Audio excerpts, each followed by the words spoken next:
Doctor Zahidur Rahman, আপনাকে দিয়ে আলোচনাটা শুরু করি। বলছিলাম যে নির্বাচন কেন্দ্রিক সংশয়ের অবসান হয়েছে কিনা, কারণ আমরা বিভিন্ন সময় দেখি যে আমাদের নির্বাচনের এই ডিপ স্টেটের কথা শুনি, আমরা ষড়যন্ত্র তত্ত্বের কথা শুনি। আসলে বাস্তবে আমাদের নির্বাচন কিংবা রাজনীতিতে এর প্রভাব কতটুকু?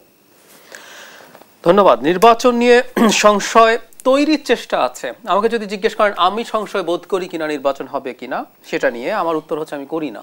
আমি মনে করি ফেব্রুয়ারিতে শিডিউল টাইমে নির্বাচন হতে হবে, এটা ছাড়া আসলে অন্যথা হবে না। সেটা আমার নিজস্ব তত্ত্ব আছে, আমি সেটাই আসবো। তার আগে বলছি যে চেষ্টা তো আসলে আছে। কেন আছে? যেহেতু এই মুহূর্তে একটা নির্বাচিত সরকার নেই, এই সরকারের সমর্থন আছে, যদিও সমর্থন কমছে এখন, কিন্তু যেহেতু ভোটে নির্বাচিত সরকার নেই, টেনিওর কতদিন হবে এটা এখনো ফিক্সড না। এখন যেটা হয়েছে, একটা নির্বাচিত সরকার আসার সাথে সাথে সরকারের উপরে পূর্ণ কর্তৃত্ব সেই সরকারের একটা দলের হয়ে যাবে।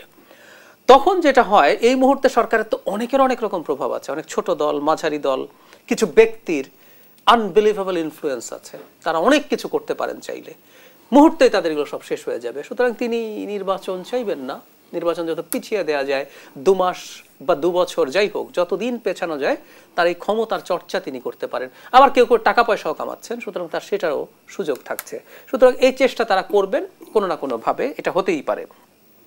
এবং সাম্প্রতিক সময়ে যে দুটো দল, এনসিপি এবং জামায়াতে ইসলামী, নির্বাচনকে সংশয়ে ফেলার মতো যে বক্তব্য দিচ্ছে, আমি আবার এটাকেও খুব সিরিয়াসলি নেই না যে তারা এটা পুরোপুরি মিন করছেন।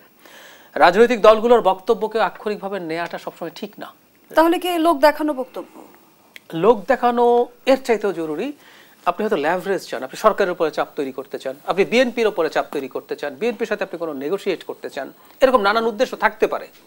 যে আমি নির্বাচন যদি আনসার্টেন করে দেওয়ার চেষ্টা করি, যেহেতু এই মুহূর্তে আওয়ামী লীগ নির্বাচন করতে পারবে না, অন্তত এই নির্বাচনটা সে নিষিদ্ধ না হলেও পরিস্থিতি যে জায়গায় আছে, তাহলে জামাত এবং এনসিপি যদি নির্বাচন না করে, নির্বাচনে কে আছে? তখন বিএনপি ভীত হতে পারে, ভীত হয়ে সে নেগোসিয়েট করার চেষ্টা করতে পারে। তারা এটা চেয়ে থাকতে পারে। পর্দার অন্তরালে এমন কোনো নেগোসিয়েশন চলছে কি? আমি ধারণা করি চলছে। এটা আমি কোনো তথ্য জানি না, আমি ধারণা করি চলছে এবং চলারই কথা। নির্বাচন, তারপরে যে বললাম শিডিউল টাইমে হবে কেন হবে, হচ্ছে আমি দুপক্ষে যদি আপনি নির্বাচনের পক্ষ আর বিপক্ষের তালিকা করেন, আপনি দেখবেন পক্ষে যে শক্তির ব্যালেন্স সেটা অনেক ভারী। বিএনপি সবচেয়ে বড় রাজনৈতিক শক্তি, দেশের জনগণের একটা বিরাট অংশ নির্বাচন চায়, বিরাট অংশ। এটা শুধু বিএনপি সমর্থক না, এর বাইরেও বিরাট অংশ। কিছু সিভিল সোসাইটির লোকজন আর এসবের ক্ষেত্রে না চায়। সেনাবাহিনী নির্বাচন চায়, সেনাপ্রধান স্পষ্টভাবে তার অবস্থান নির্বাচনের পক্ষে জানিয়েছেন। ব্যবসায়ী সমাজ সবচেয়ে ক্ষতিগ্রস্ত, কিন্তু এই সরকারের সময় হয়েছে ব্যবসায়ী সমাজ। ব্যবসায়ী সমাজ নির্বাচন চায়। এমনকি আওয়ামী লীগ দল হিসেবে নেই, কিন্তু আওয়ামী লীগের সমর্থক যারা আছেন, আমরা আওয়ামী লীগের দিক থেকে এই ধরনের বক্তব্য দেখেছি, তারাও মনে করেন নির্বাচন হওয়া উচিত। ইন্টারন্যাশনাল শক্তিগুলো ম্যাটার করে। ভারতের অন্তত প্রকাশ্য অবস্থান নির্বাচনের প্রতি। তাহলে পক্ষে দেখুন কত কি।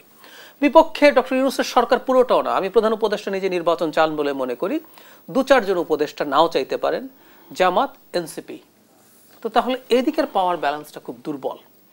সো শেষ পর্যন্ত আমার মনে হয় নির্বাচনটা হতে হবে। আরেকটা কথা একটু বলে রাখা জরুরি, নির্বাচন যদি আনসার্টেন ফেব্রুয়ারিতে হয়, অর্থনীতি এর মধ্যে যথেষ্ট স্লো হয়ে গেছে।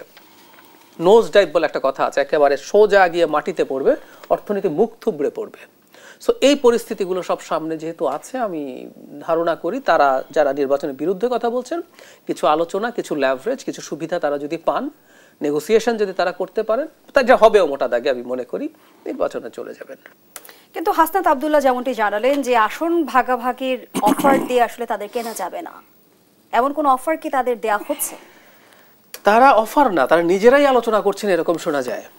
আবারও বলছি, কেনা যাবে না এই মিলিয়ে নেবেন। আবার যদি তারা যায়, তাদের আসন ভাগাভাগি বা ছাড় যদি হয়, আবার এই জায়গাগুলো থেকে সরে আসবেন। এই জন্য বলছি খুব সিরিয়াসলি নেওয়ার দরকার নেই। যদিও তারা নয়া বন্দোবস্তের কথা বলছেন, কিন্তু ওনারাও আসলে পুরনো রাজনীতিই করছেন। এগুলো বলবেন মুখে, তারপর কোনো একদিন পাল্টে যাবে। তারা নিজেরা গিয়ে নেগোসিয়েট করার চেষ্টা করছেন, তাদের অন্তত একটা মেজর অংশ, সেটা আমরা দেখছি। হ্যাঁ, এনসিপির মধ্যে কিন্তু বিভক্তি আছে। একটা অংশ চায় নির্বাচনে যাবে, সেটা বিএনপির সাথে নেগোসিয়েট করে আসন ভাগাভাগি করতে চায়।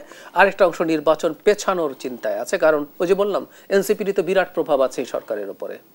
তাদের সেই প্রভাব চলে যাবে, তারা হয়তো সেই কারণে এটা পেছাতে। তার সঙ্গে একটা প্রশ্ন করতেই চাই, সম্প্রতি নিশ্চয়ই আপনি অবগত আছেন উপদেষ্টা আসিফ মাহমুদ সজীব ভাই যেমনটি জানালেন যে আগামী নির্বাচনে তিনি নির্বাচন করছেন এবং নির্বাচনকালীন সরকারে তিনি থাকবেন না, কারণ রাজনীতিতে যারা যুক্ত হবে তারা আসলে নির্বাচনকালীন সরকারে থাকা উচিত না এমনটি মনে করেন তিনি। কিন্তু একটু জানতেই চাই যে গণঅভ্যুত্থানের পর সে সরকার গঠন হলো, সেটি তো আসলে দল নিরপেক্ষ সরকার, অরাজনৈতিক সরকার, সেই সরকারে থেকে রাজনীতির সাথে যুক্ত থাকাটা কতটা যৌক্তিক? একেবারে অযৌক্তিক, অন্যায়। আমি একটা তথ্য আরো স্পেসিফিকলি দেই। ডিসেম্বরে তত্ত্বাবধায়ক সরকারের একটা অধ্যাদেশ জারি হতে গিয়েও হয়নি, কিন্তু ওই অধ্যাদেশটা উপদেষ্টা পরিষদে পাশ হয়েছে, জাস্ট রাষ্ট্রপতি সাইন করেন নাই, করলে ওটা অধ্যাদেশ হয়ে যেত। কিন্তু উপদেষ্টা পরিষদে তখন নাহিদ ইসলামও ছিলেন। ওখানে অনেকগুলো বিষয়ের মধ্যে একটা ছিল এই উপদেষ্টা পরিষদে যারা থাকবেন তারা পরবর্তী সংসদ নির্বাচনে পার্টিসিপেট করবেন না। তাহলে তারা এগ্রি করেছিলেন তারা এটা পার্টিসিপেট করবেন না। আমাদের আগে যখন তত্ত্বাবধায়ক সরকার ছিল সেখানেও কিন্তু একই শর্ত ছিল, কেউ বলে নাই যে আমি যদি পার্টিসিপেট করে আমি রিজাইন করব। সো এটা খুবই খুবই ভুল সিদ্ধান্ত, অন্যায়, অনৈতিক আমি মনে করি।